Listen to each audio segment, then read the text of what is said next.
Historia del comercio. La palabra comercio viene del latín commercium y que la Academia de la Lengua Española la define así. Primero, masculino, compraventa o intercambio de bienes o servicios. Segundo, masculino, conjunto de actividades económicas centradas en el comercio. No se puede precisar en qué tiempo exacto empezó el comercio, pero lo que sí se puede decir es que nació cuando las comunidades y sus grupos o núcleos familiares empezaron a generar excedentes o sobrantes de las diferentes actividades que desarrollaban para generar el sustento diario. Es aquí donde podemos suponer que estas condiciones se cumplieron en el periodo neolítico, unos 10.000 años antes de Cristo, y que sucedió en la Edad de Piedra. El Neolítico es una de las etapas de la Edad de Piedra por las que pasó el hombre, donde se estableció por comunidades sedentarias y colocó en práctica la agricultura y la ganadería. Se ubica antes de la etapa de los metales y después del Mesolítico, caracterizada por el desarrollo de habilidades e introducción de nuevas costumbres y tradiciones en su modo de vida. Además, se le ubica como uno de los últimos periodos evolutivos en la Edad de Piedra, por lo que se le conoce también como la Revolución Neolítica. Las características en este periodo neolítico es que las piedras pulidas y moldeadas utilizadas en la elaboración de herramientas, se desarrolla la domesticación de animales, la producción agraria colabora con el sedentarismo avanzando en el modo de vida, se desarrolla por etapas conocidas como neolítico inicial, medio y final. Sus etapas permitieron alcanzar el desarrollo de las artes, ganadería, cerámica, alfarería y arquitectura. Se identifica como el periodo de revolución que llevó al hombre a mejorar sus formas de subsistencia.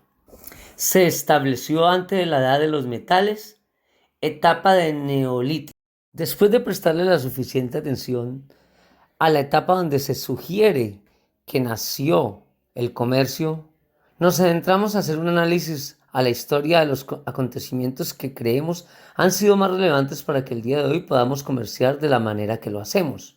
Hay dos características a tener en cuenta. Primero, que las cosechas obtenidas eran mayores que las que necesitaban para la subsistencia de las comunidades, por eso entran a compartirlas o a intercambiarlas a través del trueque, y que ya no era necesario que toda la comunidad se dedicara a la agricultura. Por lo tanto, parte de la población empezó a especializarse en otros asuntos como la alfarería o la siderúrgica. Ya sabiendo estos dos factores, podemos decir que nuestro comercio es fruto de la maduración y la experiencia de nuestros antepasados que se dieron a la tarea de ir perfeccionando las diferentes actividades y fue necesitando crear medios e instituciones que hicieran posible darle una sostenibilidad a la actividad comercial. Se puede decir que la primera forma de intercambio comercial que sucedió se realizaba a través del trueque. Las comunidades intercambiaban los productos que ellos cosechaban y los llevaban a otras comunidades y las otras comunidades les entregaban los productos que ellos cultivaban o iban desarrollando, y así poco a poco las comunidades se fueron especializando y fueron intercambiando los productos, y esta fue la primera forma de comerciar a través del trueque. Al pasar del tiempo, las comunidades fueron entendiendo que necesitaban otras maneras de comercializar, porque pues el trueque era en un momento en comunidades pequeñas y cercanas la forma ideal, pero ya cuando los productos se iban llevando a lugares más lejanos, el ir trayendo mercancías intercambiadas por trueque se hacía muy engorroso. Y las comunidades fueron introduciendo diferentes tipos de monedas como las especies, como los metales, la plata, el oro. A medida que se fueron sofisticando las rutas comerciales, porque en la Edad Media empezaron a surgir nuevas rutas transcontinentales que intentaban suplir la alta demanda de Europa de bienes y mercancías de otras latitudes. Entonces se ven en la necesidad ya no de negociar tanto con metales como el oro, la plata y las especias, sino que ya empiezan a surgir como el tipo de letra de cambio que entregaban los comerciantes a las personas para intercambiar en otras partes del continente europeo y en otros países y que les iban dando un determinado valor. Con esto evitaban los asaltos en los caminos, los atracos de los piratas y los comerciantes y personas que hacían transacciones iban teniendo a salvo su recurso. Se dice que esta fue la primera manera de papel moneda y de allí fueron surgiendo ya la organización de los tipos de bancos que al día de hoy tenemos. Esa es una manera rudimentaria de cómo se fue creando el sistema financiero y bancario. Alrededor del año 1400, la disrupción del imperio mongol, el crecimiento del imperio otomano y el fin del imperio bizantino provoca que todas las rutas del comercio europeas con el este queden bloqueadas. La búsqueda de nuevas rutas, el surgimiento del capitalismo mercantil y el deseo de explorar el potencial de una economía global impuso en Europa la era de los descubrimientos. El comercio a través de estas rutas era un comercio directo. La mayor parte de las mercancías cambiaban de propietarios cada pocas decenas de kilómetros hasta llegar a las ricas cortes europeas. A pesar de eso, estas primeras rutas comerciales ya empezaban a plantearse regulaciones en las importaciones. Las cruzadas fueron una importante ruta comercial creada de manera indirecta. La ruta que se creó a raíz del movimiento de tropas suministró armas, artesanos especializados, botines de guerra, etc. Reactivó la economía de muchas regiones europeas. Este mérito se atribuye en parte al rey inglés Ricardo I, conocido como Corazón de León, que al involucrarse en la Tercera Cruzada consiguió importantes victorias comerciales para Europa, como por ejemplo el restablecimiento de la ruta de la seda, la recuperación de las rutas de la pimienta. Surgimiento de los bancos. Los miembros no combatientes de la Orden del Templo, los caballeros templarios, siglos XII y XIII, gestionaron una compleja estructura económica a lo largo del mundo cristiano, creando nuevas técnicas financieras, los pagaré e incluso la primera letra de cambio, que constituye una forma primitiva del banco moderno. Entre los servicios ofertados estaba el transporte de dinero.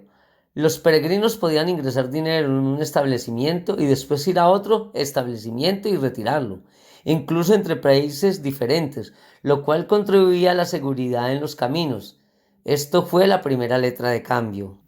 Pero en aquellos tiempos la Iglesia prohibía la usura, el lucro por medio del interés. Así los templarios construyeron o ayudaron a construir más de 70 catedrales en poco más de 100 años. Forjaron y ampararon una legión de artesanos. Muchos afirman que era una multinacional. El servicio en particular, la letra de cambio, propició mucho el comercio internacional en ferias, donde los comerciantes podían volver a sus países de origen sin que su dinero corriera el peligro de ser robado por salteadores de caminos. Hacia finales de la Edad Media y principios del Renacimiento, una banca o banco era un establecimiento monetario con una serie de servicios que facilitaban mucho el comercio. Los pioneros en esta área fueron cambistas, que actuaban en ferias anuales y básicamente se dedicaban a realizar cambios de moneda cobrando una comisión. Estos cambistas fueron creciendo hasta el punto que aparecieron las grandes familias de banqueros europeas como los Medici, los Fugger y los Welser. La era de los descubrimientos. Alrededor del año 1400, la disrupción del imperio mongol, el crecimiento del imperio otomano y el fin del imperio bizantino provoca que todas las rutas del comercio europeas con el este queden bloqueadas. La búsqueda de nuevas rutas, el surgimiento del capitalismo mercantil y el deseo de explorar el potencial de una economía global impuso en Europa la era de los descubrimientos. Así pues, Europa se volcó en la búsqueda de nuevas rutas hacia la India con el fin de restablecer la importación de especias, pero finalmente fueron Portugal y España los dos países que obtuvieron el monopolio de estas rutas, gracias al trabajo de exploradores como Cristóbal Colón, Vasco da Gama, Fernando de Magallanes o Juan Sebastián Elcano. El descubrimiento de América por los europeos supuso otro paso en el comercio. El nuevo flujo de oro y plata que obtenían los españoles de manera casi gratuita en las Américas saneó y consolidó las redes comerciales y de capital europeas. La banca europea creció de una manera exponencial y empezaron a surgir los grandes bancos europeos como el Banco de Ámsterdam, el Banco de Suecia o el Banco de Inglaterra. El dominio español y portugués de las nuevas rutas establecidas forzó a otras potencias europeas como Inglaterra y Países Bajos a buscar rutas alternativas. Estos países se dedicaron a explorar sistemáticamente los océanos Índico y Pacífico. Estas expediciones comerciales fueron el comienzo del Imperio Británico. Comercio transatlántico. Antes del siglo XIX, las travesías transatlánticas entre América y Europa se hacían en barcos de vela, lo cual era lento y a menudo peligroso. Con los barcos de vapor, las travesías se convirtieron más rápidas y seguras. Entonces empezaron a surgir grandes compañías oceánicas con travesías muy frecuentes. Pronto, el hecho de construir el mayor transatlántico rápido o lujoso se convirtió en un símbolo nacional. Desde el siglo XVII en adelante, casi todas las travesías transatlánticas con destino a Norteamérica, el puerto de llegada era de Nueva York. Pronto el comercio transatlántico convirtió a Nueva York en el primer puerto norteamericano y el más importante. Como consecuencia de esto, trajo la mayor parte de las futuras mercancías transatlánticas y todo el tráfico de pasajeros llegara a Nueva York y convirtió a la capital comercial de los Estados Unidos. El comercio internacional implica la compra, venta o intercambio de bienes y servicios en diferentes divisas y formas de pago. Estos intercambios entre distintos países o distintas zonas geográficas ha ido en aumento gracias a la liberalización del comercio y a la eliminación de barreras arancelarias y no arancelarias. Y esto, por su parte, ha obligado a que la comunidad internacional vaya generando instituciones como la Organización Mundial de Comercio, que fue creada en 1995 y su sede está en Suiza. Ella se encarga de vigilar los tratados comerciales entre sus miembros. Está compuesta por un secretariado para administrar los acuerdos generales de tasas y comercio, unos tratados comerciales de la posguerra mundial, el cual se dio muchos intereses para lograr intercambios y abrir la competencia desleal o monopolios. Después de haber hecho un recorrido por la historia de cómo se inició el comercio, llegamos al origen de la economía popular y social en Colombia. Tomamos como fecha de partida el año de 1930 para dar inicio a este comercio, y para ello vamos a ver por qué y qué sucedía en el mundo en esa fecha, o en la década de los años 20 del siglo pasado.